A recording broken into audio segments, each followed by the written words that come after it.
Hi guys, Danny here. Today I'm going to be looking at the Amazon Fire TV stick.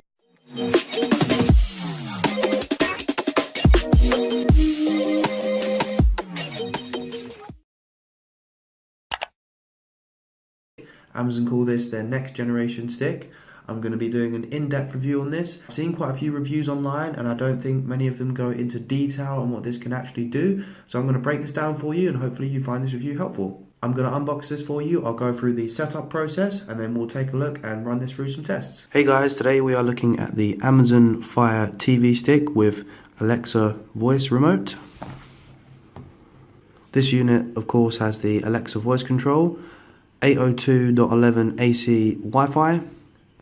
It's capable of full HD and it has a quad-core processor and also 1 GB of RAM. So let's take a look and see what we got in the box.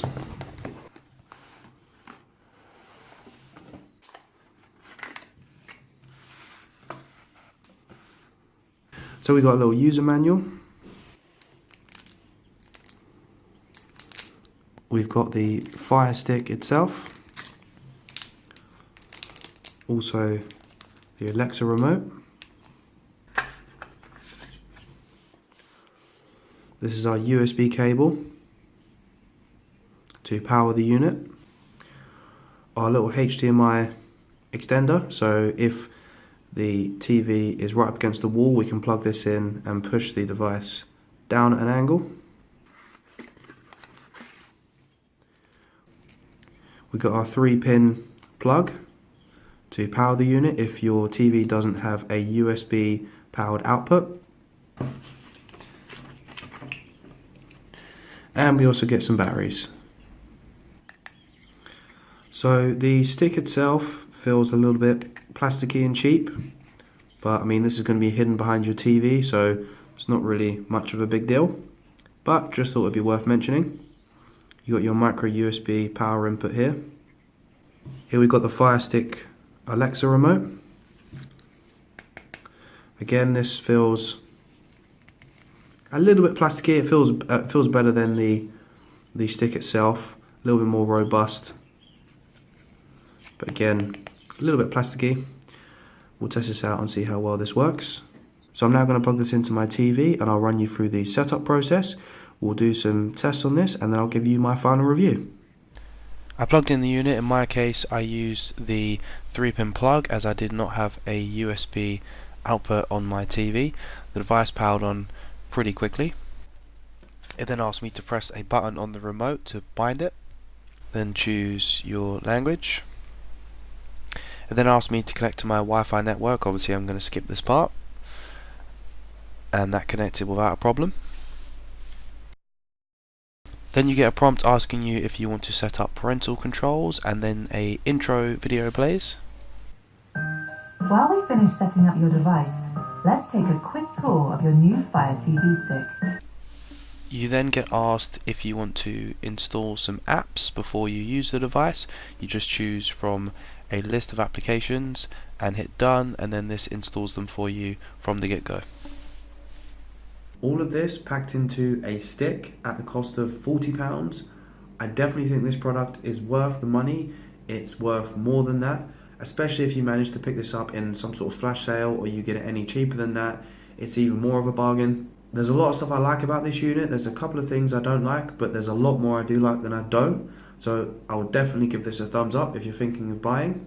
The Amazon Fire Stick does a lot of things well. The ecosystem is really good. There's a lot of games to choose from. Of course, there's thousands of movies and TV shows because they're all on the services that you can get on this thing.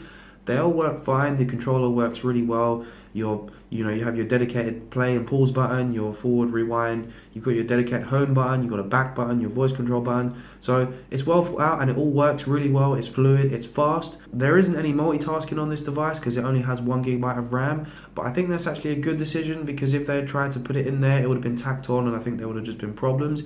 If you do close a game while you're playing, you will get a warning message saying you may lose progress. This isn't really a big issue because I think if you get this device, you're not paying it primarily for gaming, but as you can see from my video, there's a lot of games that are playable. Quite surprisingly, some of the higher end games such as Asphalt. Of course, you can also use Gamefly, which streams high end games. It didn't work that great for me because I'm on a Wi-Fi connection, but I'm still really impressed that it even managed to run the games at all. If you have a really good Wi-Fi connection, then this is something you'll probably be able to do, but unfortunately for me, the Wi-Fi connection where I was testing the unit is not good. It's just kind of in a bad spot in my house. So I would have really liked to be able to test this more. There is adapters and things you can do that you can attach to this so that you can have a Ethernet cable plugged in. You can also use micro SD or expandable storage. You basically come off of the power slot and you have to have adapters and cables and stuff.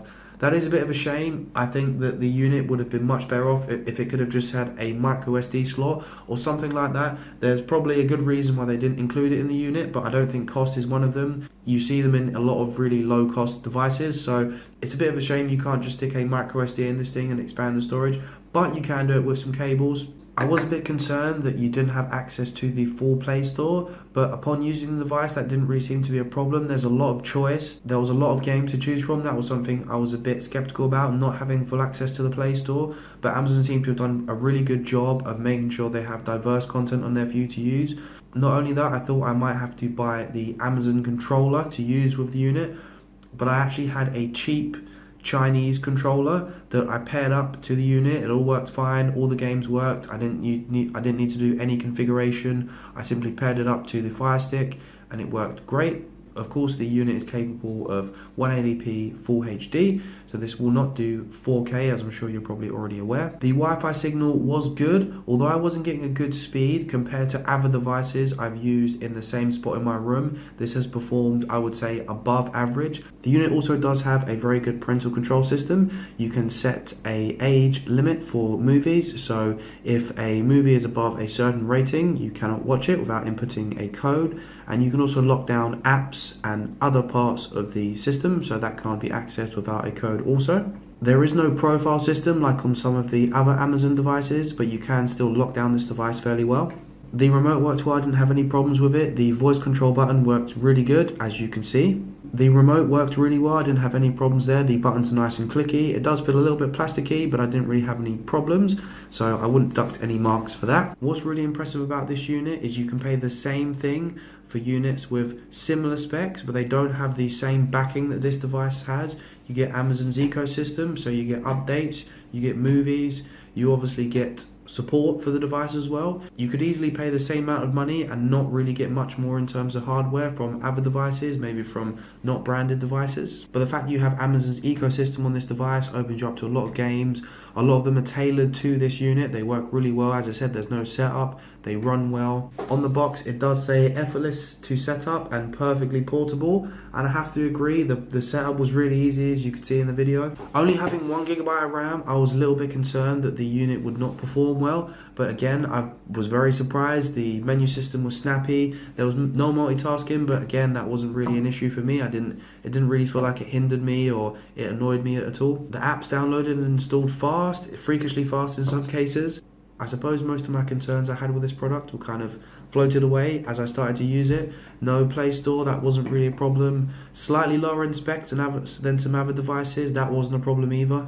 Of course, you can sideload apps onto the device, it just opens you up to even more stuff. You can put maybe some applications on there for movies or for games. That's pretty easy to do also. The device isn't perfect, and there's definitely devices out there that are more powerful and maybe have a slightly better menu system, for example. But for sheer value for money, I don't really think you'll get better than this device. You've got tons of movies, you've got access to all Amazon's services, and you also have access to thousands of games that are playable. You can connect multiple controllers to this. You can sit down with friends and use this unit for even a gaming system. You're not going to get super high-end gaming, but you can even use game streaming services on this and play high-end games.